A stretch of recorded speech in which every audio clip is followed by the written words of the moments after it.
Assalamualaikum warahmatullahi wabarakatuh. Perkenalkan, nama saya Mas Fatin dengan NIM B91219109 akan menyampaikan kepada kalian materi tentang neurolinguistik. Materi yang akan saya sampaikan ini meliputi beberapa poin. Yang pertama ada pengertian, yang kedua ada bidang kajian, yang ketiga ada ruang lingkup, dan yang terakhir ada fokus pembahasan. Oke, baiklah, langsung saja simak materi yang akan saya sampaikan ini. Poin yang pertama yaitu pengertian. Pengertian dari neurolinguistik. Neurolinguistik sendiri berasal dari dua kata, yaitu neurologi dan linguistik. Neurologi di sini yaitu artinya tentang kelainan sistem syaraf, dan linguistik sendiri yaitu ilmu yang menggunakan bahasa sebagai bidang kajiannya. Maka dapat disimpulkan bahwa pengertian dari neurolinguistik sendiri yaitu ilmu yang membahas tentang hubungan bahasa dan otak, mengenai tentang cara kerja dari sistem otak, meliputi bagaimana otak ini memahami bahasa, memproduksi bahasa, dan juga berkomunikasi. Sebelum kita masuk ke pembahasan bidang kajian dalam ilmu neurolinguistik ini, biasanya kita dihadapkan dengan pertanyaan-pertanyaan dasar terkait neurolinguistik. Yang pertama yaitu tentang kerusakan otak. Apa sih yang terjadi ketika seseorang mengalami kerusakan atau gangguan pada otaknya, pada bagian otak misalnya? Seseorang ini mengalami kerusakan pada bagian otak kecilnya atau bagian sistem sarafnya, atau mengalami kerusakan pada bagian otak yang lainnya. Kemudian yang kedua terkait dengan bahasa pertama. Bagaimana sih seorang anak ini bisa mendapatkan bahasa pertamanya jika dihubungkan dengan ovulasi kerja otak? Misalnya seperti bagaimana seorang anak ini bisa menangkap dan memproduksi bahasa pertamanya. Yang ketiga yaitu terkait dengan pengukuran dan pencitraan. Bagaimana sih cara mengukur dan mencitrakan sistem kerja pada otak jika terjadi proses komunikasi dengan menggunakan bahasa visual? Nah, pada kajian neurolinguistik ini tidak terluput dari 3 pertanyaan dasar tersebut. Lanjut nih pada bagian bidang kajian neurolinguistik. Bidang kajian ilmu neurolinguistik yaitu terkait dengan yang pertama ada anatomi saraf.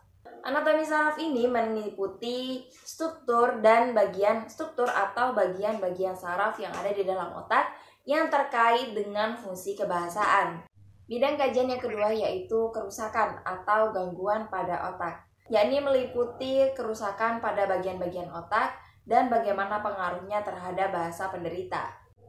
Kemudian bidang kajian yang ketiga yaitu ekspresi, yaitu meliputi ekspresi verba dan ekspresi nonverba pada penderita gangguan atau kerusakan, yang meliputi bagaimana produksi ujaran dan bagaimana tindakan dari penderita ketika mengalami gangguan atau kerusakan pada sistem otak.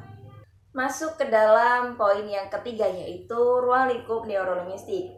Ketika kita mempelajari neurolinguistik, tentu kita juga melibatkan kajian ilmu yang lain. Misalnya yang pertama yaitu linguistik, kajian bahasa. Yang kedua yaitu neuroanatomi, yaitu tentang struktur dan organisasi saraf. Yang ketiga yaitu neurologi, tentang gangguan syaraf. Kemudian yang keempat yaitu speech anatomy, tentang organ bicara. Yang kelima yaitu psikologi, yaitu tentang hubungan syaraf dan perilaku seseorang. Kemudian yang keenam ada fonetik, yaitu produksi dan persepsi bunyi pada manusia. Kemudian yang ketujuh ada fonologi, tentang pengorganisasian bunyi pada suatu bahasa. Kemudian yang kedelapan yaitu ada sintak, yaitu struktur bahasa. Yang kesembilan ada sinematik, tentang makna teks. Dan yang terakhir ada pragmatik, yaitu makna teks yang ditangkap seseorang. Lanjut pada poin pembahasan yang keempat, yaitu fokus bahasan. Dari beberapa penjelasan tentang ruang lingkup dan bidang kajian tadi, kita memfokuskan pembahasan pada materi neurolinguistik ini di semester ini pada 4 fokus bahasan saja. Yang pertama yaitu kerusakan otak, yaitu bagaimana dampak dari kerusakan atau gangguan sistem otak ini terhadap bahasa seseorang.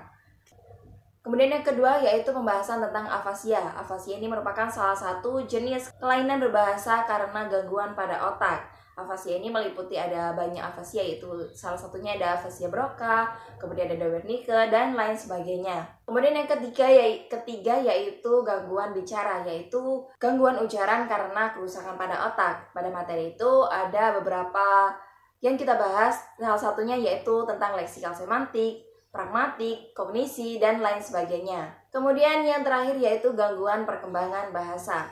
Di dalamnya dibahas tentang gangguan pada anak akibat ketidaknormalan pada anak. Baiklah, itu tadi penjelasan materi neurolinguistik dari saya. Terima kasih dan wassalamualaikum warahmatullahi wabarakatuh. Semoga bisa bermanfaat untuk kalian semua.